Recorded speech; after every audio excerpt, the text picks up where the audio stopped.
विकसित Bharat guarantee for रोजगार and आजीविका मिशन बिल यानी कि वीबीजी रामजी पर कृषि मंत्री शिवराज सिंह चौहान ने गुरुवार को लोकसभा में जवाब दिया।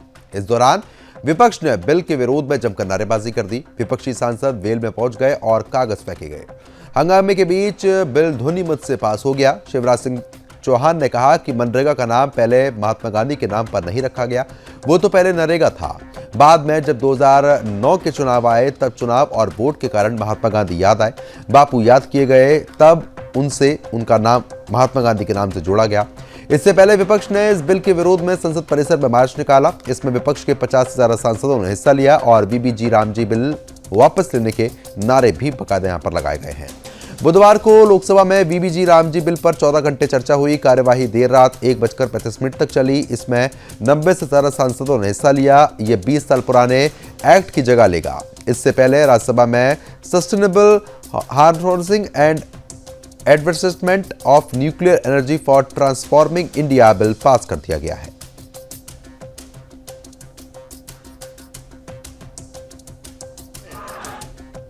नरेंद्र मोदी जी के नेतृत्व में सांसदों ने जो आचरण किया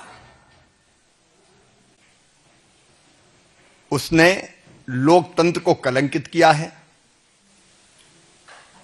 संसदीय मर्यादाएं तार तार हुई हैं। लोकतंत्र को भीड़ तंत्र में बदला है, गुंडा तंत्र में बदला है। आप जानते हैं कि विकसित भारत गारंटी फॉर रोजगार एंड आजीविका मिशन ग्रामीण, इस बिल पर चर्चा थी। कल चर्चा प्रारंभ हुई। रात के 1:30 बजे के बाद तक चली। पूरी गंभीरता से मैंने 98 माननीय सांसदों के विचार सुने।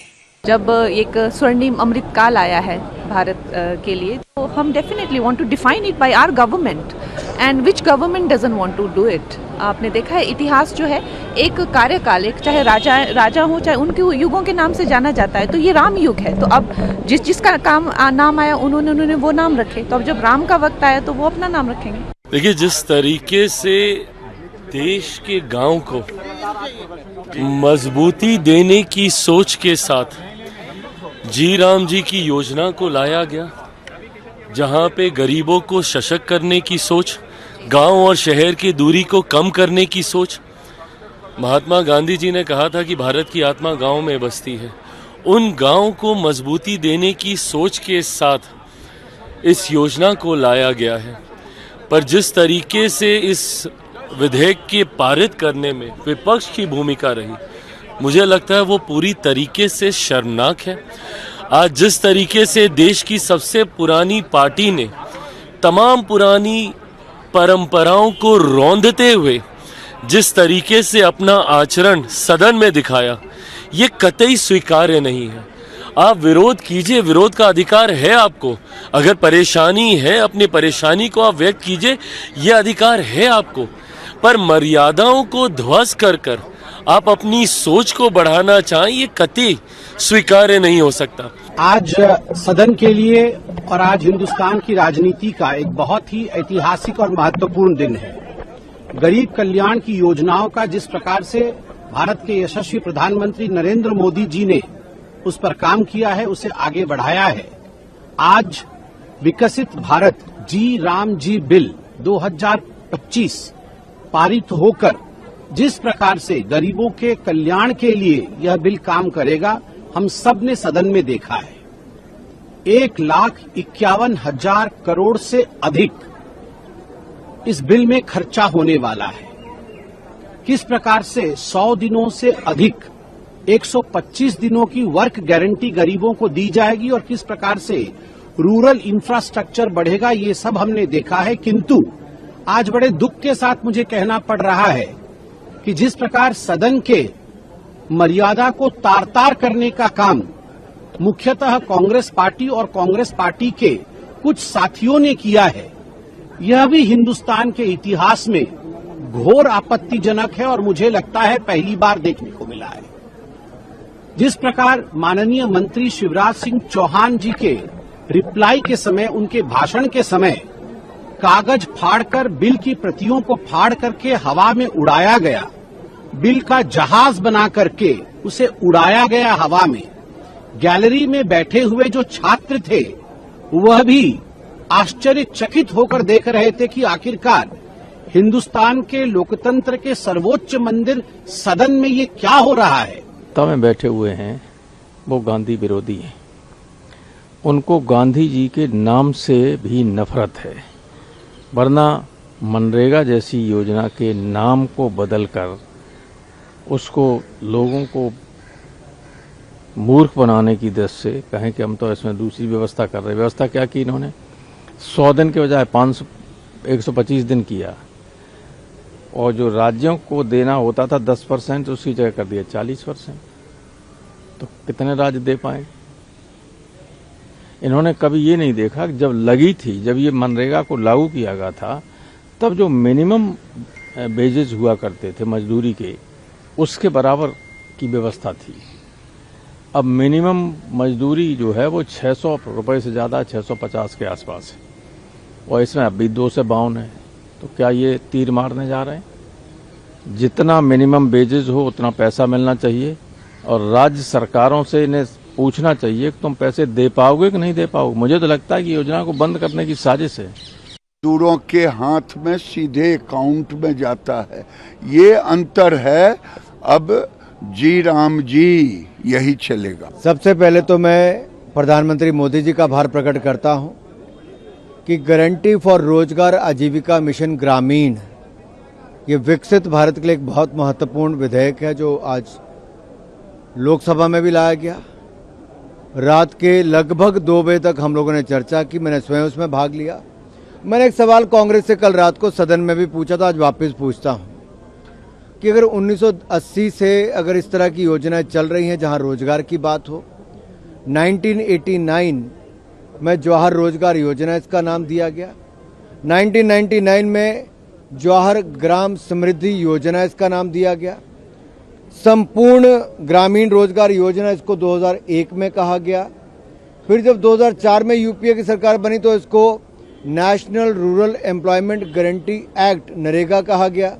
अब तब तक तो कांग्रेस को महात्मा गांधी जी याद नहीं आए थे। 2009 में आए। मेरा सवाल यही है कि गरीब को अगर आज लाभ मिल रहा है, 100 रोजगार के बजाय 125 मैंडेज मिल रहे हैं, दिहाड़ी बढ़ाकर मिल रही है, और जो लूट खसूट मनरेगा में होती थी उस पर रोक मोदी सरकार ने लगाई।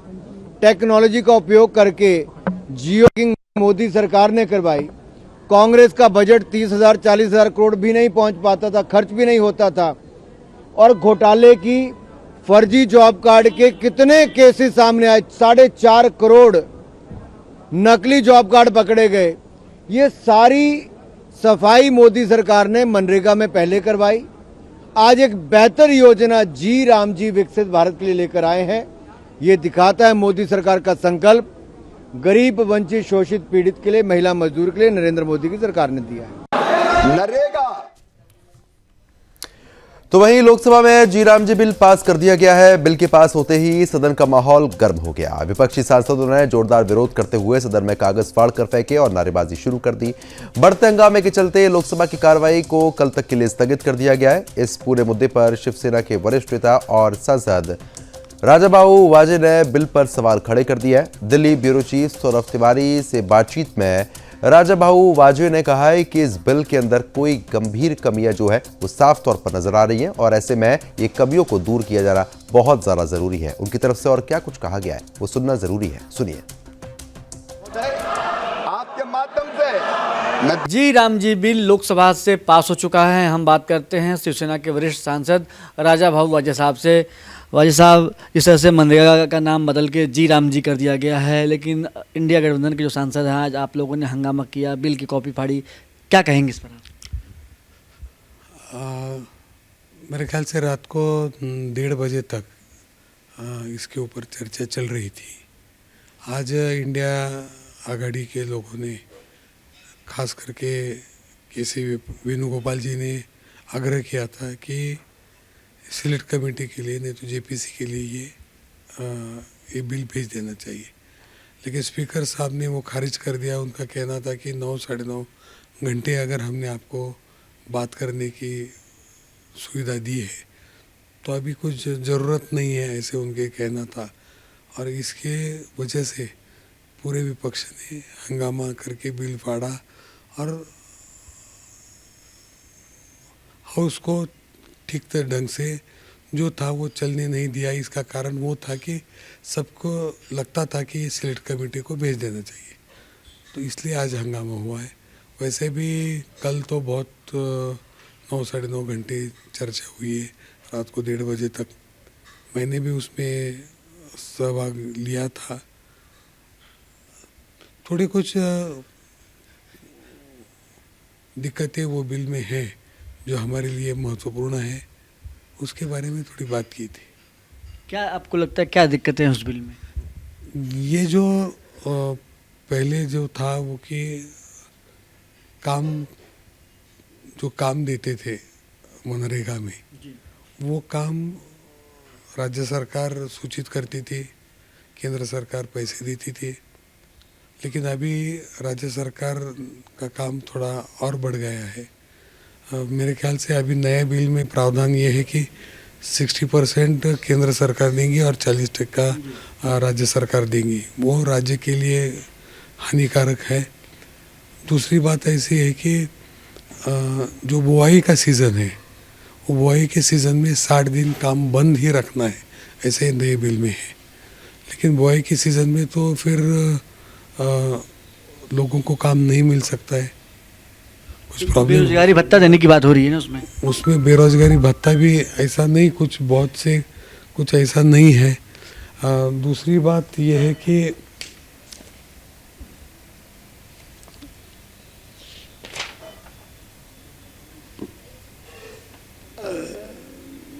एक आध स्टेट में अगर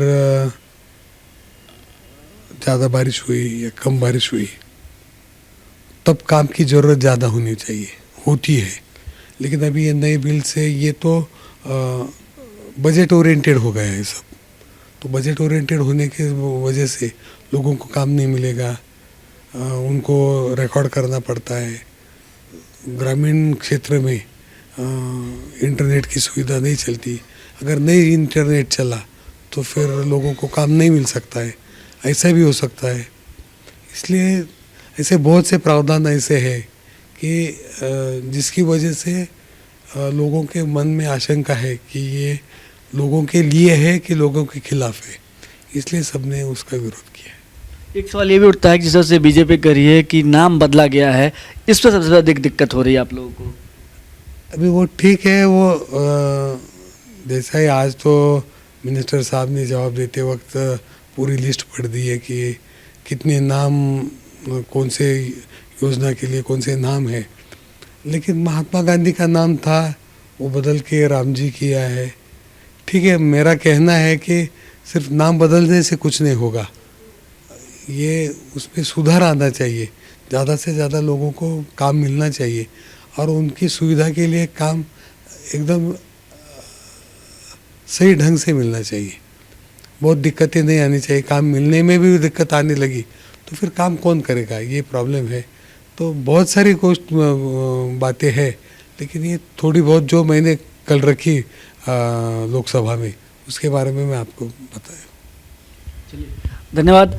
तो शिवसेना के सांसद हैं राजा भाऊ वाजेद साहब, जो कह रहे हैं कि जिस तरह से जो 60% और 40% का ये है, राज्य सरकार पर ज़्यादा बोझ पड़ा है और काम को लेकर भी आपत्ति उठा रहे हैं। और नाम सबसे अधिक जो समस्या है इंडिया गठबंधन को नाम को लेकर है, जिस तरह से ये नाम महात्मा गांधी के नाम हटा के जी राम जी किया गया है। कैमरामैन जीतू के साथ सौरभ तिवारी, सुदर्शन न्यूज, दिल्ली। बिहार के मुख्यमंत्री नीतीश कुमार ने हाल ही में एक मुस्लिम महिला का हिजाब हटा दिया था। इस मामले में लोगों का गुस्सा थमने का नाम नहीं ले रहा है। ये मामला सियासी रूप ले चुका है और अब इसको लेकर बिहार के नीतीश कुमार की सुरक्षा फिलहाल बढ़ा दी गई है। सुरक्षा बढ़ा जाने के बाद अब उनके बेहद करीब और हाई प्रोफाइल और चुनिंदा लोग ही उन तक पहुंच पाएंगे। सुरक्षा व्यवस्था में ये बदलाव एहतियात के तौर पर किया गया है ताकि किसी भी संभावित खतरे को समय रहते रोका जा सके। सीएम की सुरक्षा व्यवस्था की अगर बात करते हैं तो उसकी समीक्षा डीजीपी बिहार और एसएसजी सुरक्षा लेवल पर की गई है। इसके बाद स्पेशल सिक्योरिटी ग्रुप एसएसजी के सुरक्षा घेरे को पहले से ज्यादा सख्त कर दिया गया है। उनके कार्यक्रमों, आवास और मूवमेंट के दौरान सुरक्षा प्रोटोकॉल को और ज्यादा मजबूत कर दिया गया है। सभी जिलों के एसएसपी और एसपी को भी विशेष सतर्कता बरतने के निर्देश दिए गए हैं। खासतौर पर संवेदनशील इलाकों में अतिरिक्त पुलिस बल की तैनाती और निगरानी बढ़ाई गई है। नीतीश कुमार की सुरक्षा इसलिए बढ़ाई गई है क्योंकि उन्हें सोशल मीडिया पर काफी धमकी मिल रही है। भारत ही नहीं बल्कि पाकिस्तान में भी उन्हें धमकी मिल चुकी है। इन धमकियों को गंभीरता से लेते हुए उनकी सुरक्षा बढ़ाई गई है। हिजाब विवाद के बाद कुछ कट्टर और असामाजिक तत्वों में नाराजगी देखी गई है। दरअसल नीतीश कुमार, जिन्होंने हाल ही में बिहार के मुख्यमंत्री के तौर पर अपना 10वां कार्यकाल शुरू किया है, सोमवार को एक कार्यक्रम में शामिल हुए और 1200 से ज्यादा आयुष डॉक्टरों को अपॉइंटमेंट लेटर बांटे गए थे। इसमें से एक डॉक्टर ने हिजाब पहना हुआ था। एक वीडियो जो वायरल हुआ उसमें मुख्यमंत्री उस डॉक्टर से बात करते हुए देखे गए हैं और ऐसा लग रहा है कि वह उससे नकाब हटाने के लिए कह रहे थे। इससे पहले ही कुछ वो रिएक्ट कर पाती, मुख्यमंत्री ने उनका नकाब नीचे कर दिया जिससे उनका चेहरा दिख गया। बैकग्राउंड में कुछ लोग हंसते हुए देखे गए जबकि उप मुख्यमंत्री सम्राट चौधरी रोकते हुए देखे भी गए थे।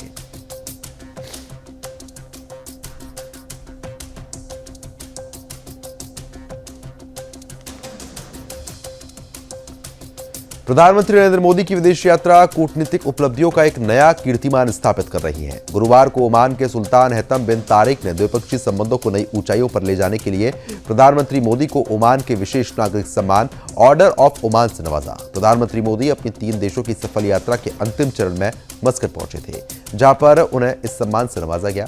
प्रधानमंत्री मोदी की वैश्विक स्वीकार्यता का अंदाजा इसी बात से लगाया जा सकता है कि उन्हें अब तक विभिन्न देशों द्वारा 28 से अधिक उच्चतम नागरिक सम्मान दिए गए हैं। हाल ही के दिनों में उन्हें 2 बड़े सम्मानों से नवाजा गया।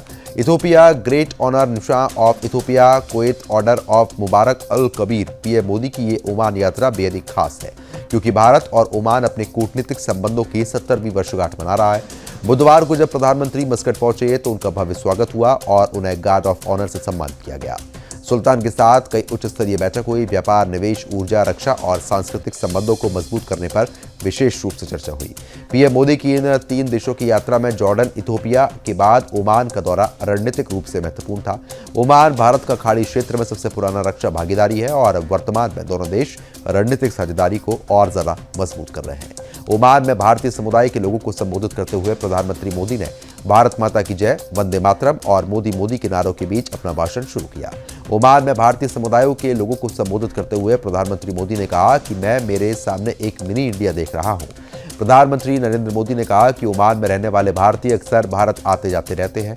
आप भारत की हर घटना से अपडेट रहते हैं। आप सभी ये देख रहे हैं कि आज हमारा भारत कैसे प्रगति की नई गति में आगे बढ़ा है। भारत की गति हमारे इरादों में दिख रही है, हमारे प्रदर्शन में नजर आती है।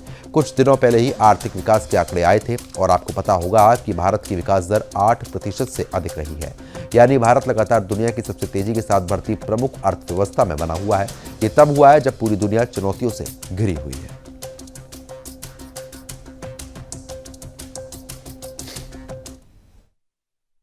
भारत और ओमान के बीच जो रिश्ता ट्रेड से शुरू हुआ था, आज उसको एजुकेशन सशक्त कर रही है। मुझे बताया गया है कि यहां के भारतीय स्कूलों में करीब 46,000 स्टूडेंट्स पढ़ाई कर रहे हैं। इसमें ओमान में रहने वाले अन्य समुदायों को भी हजारों बच्चे शामिल हैं। ओमान में भारतीय शिक्षा के 50 वर्ष पूरे हो रहे हैं। ये हम दोनों देशों के संबंधों का एक बहुत बड़ा पड़ाव है। साथियों, भारतीय स्कूलों की ये सफलता his majesty the late Sultan Qaboos के प्रयासों के बिना संभव नहीं था।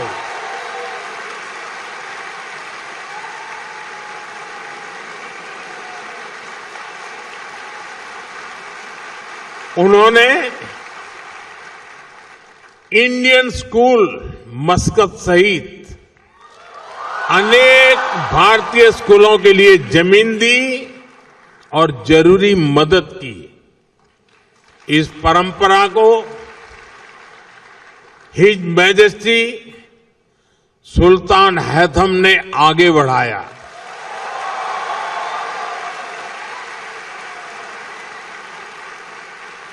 वे जिस प्रकार यहां भारतीयों का सहयोग करते हैं, संरक्षण देते हैं, इसके लिए मैं उनका विशेष तौर पर आभार व्यक्त करता हूं। दिल्ली के लाल कोट के पास हुए बम धमाके के मामले में एनआईए ने एक और अहम आरोपी यासिर अहमद डार को गिरफ्तार किया है। जांच में सामने आया है कि वह साजिश में सक्रिय था और आत्मघाती हमले के लिए शपथ ले चुका था।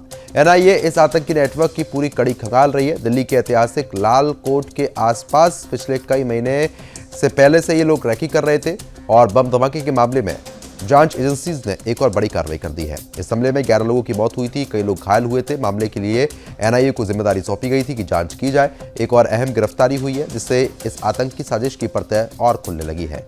गिरफ्तार आरोपी की पहचान यासिर अहमद डार के रूप में हुई है। वह जम्मू कश्मीर के श्रीनगर स्थित शोपिया इलाके का रहने वाला है। एनआईए ने उसे नई दिल्ली से गिरफ्तार किया। इस केस में यासिर की गिरफ्तारी 9वीं गिरफ्तारी है।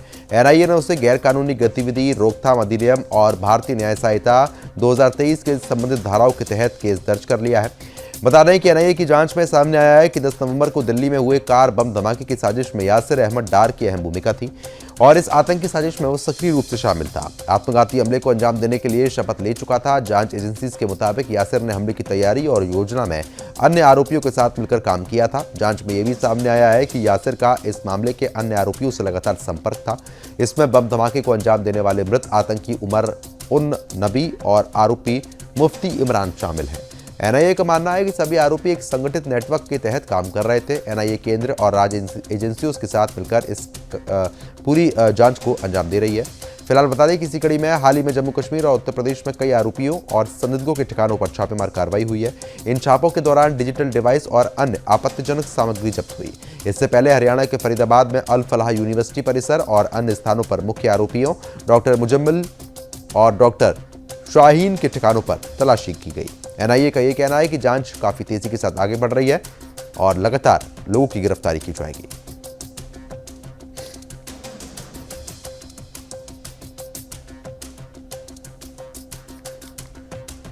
अब बात करते हैं दिल्ली के प्रदूषण की। दिल्ली में वायु प्रदूषण पर नियंत्रण के लिए दिल्ली सरकार लगातार दीर्घकालिक और प्रभावी कदम उठा रही है। इसी दिशा में आज दिल्ली परिवहन निगम डीटीसी के बेड़े में 100 नई इलेक्ट्रिक बसें शामिल कर दी गई। इस अवसर पर दिल्ली की मुख्यमंत्री रेखा गुप्ता ने बसों को हरी झंडी दिखाकर रवाना किया। मुख्यमंत्री रेखा गुप्ता ने कहा कि सरकार का लक्ष्य अगले वर्ष तक डीटीसी की सभी बसों को इलेक्ट्रिक में बदलना है ताकि दिल्ली का सार्वजनिक परिवहन पूरी तरीके से, आपको बता दें कि एमिशन फ्री बन पाए। उन्होंने कहा कि स्वच्छ, सुरक्षित और पर्यावरण अनुकूल परिवहन दिल्ली सरकार की प्राथमिकता है और इसी सोच के साथ लगातार ठोस कदम उठाए गए हैं। इसके साथ ही आज दिल्ली के धौलाकुआं से हरियाणा के दारूहेड़ा तक इंटर स्टेट इलेक्ट्रिक बस सेवा शुरुआत कर दी गई। कई वर्षों से बंद पड़ी इस अंतर्राज्यीय बस सेवा को मौजूदा सरकार ने दोबारा शुरू किया है।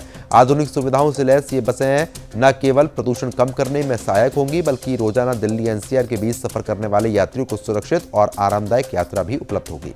कार्यक्रम के दौरान कैबिनेट मंत्री डॉक्टर पंकज कुमार सिंह ने परिवहन विभाग के वरिष्ठ अधिकारियों के साथ, आपको बता दें कि कार्यक्रम में शिरकत की। सरकार ने कहा है कि आने वाले समय में इलेक्ट्रिक बसों की संख्या और बढ़ाई जाएगी। इससे दिल्ली एनसीआर क्षेत्र में स्वच्छ परिवहन व्यवस्था को मजबूती मिलेगी।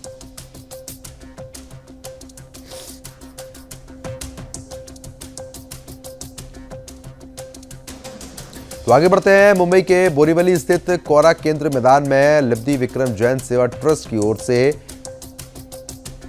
ऋषभयान कार्यक्रम का भव्य आयोजन 19 दिसंबर से 21 दिसंबर तक किया जा रहा है।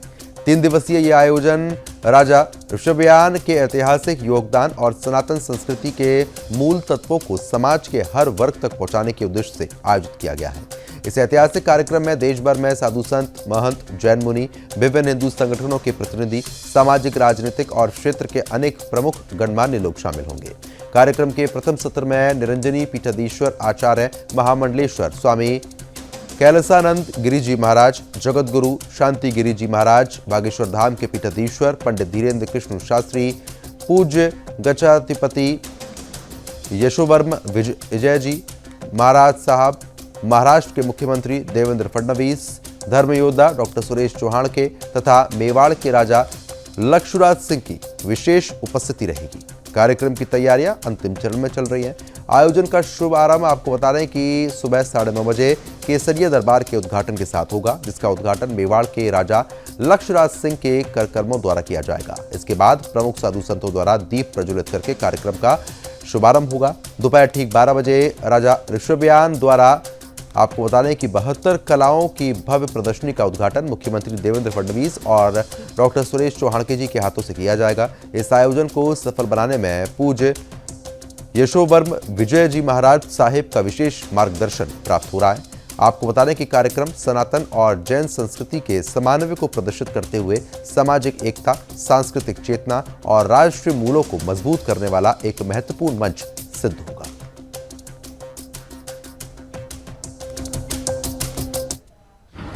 मुंबई के बोरिवली स्थित कोरा केंद्र के मैदान में 3 दिवसीय ऋषिबयान कार्यक्रम का जो है आयोजन किया गया है। इसी कार्यक्रम को लेकर जो है देश भर से साधु संत हो या कई राजनीतिक दल के जो नेता है और कई ऐसे जो विद्यापीठ है, यूनिवर्सिटीज़ है, वो शामिल होंगे और सनातन संस्कृति को लेकर ऋषिबयान के जो इतिहास है उसको लेकर जो है इस कार्यक्रम में चिंतन मंथन होने वाला है। इस कार्यक्रम के जो कमेटी की जो प्रमुख है मेरे साथ यहाँ पर उपस्थित हैं सेजल बहने।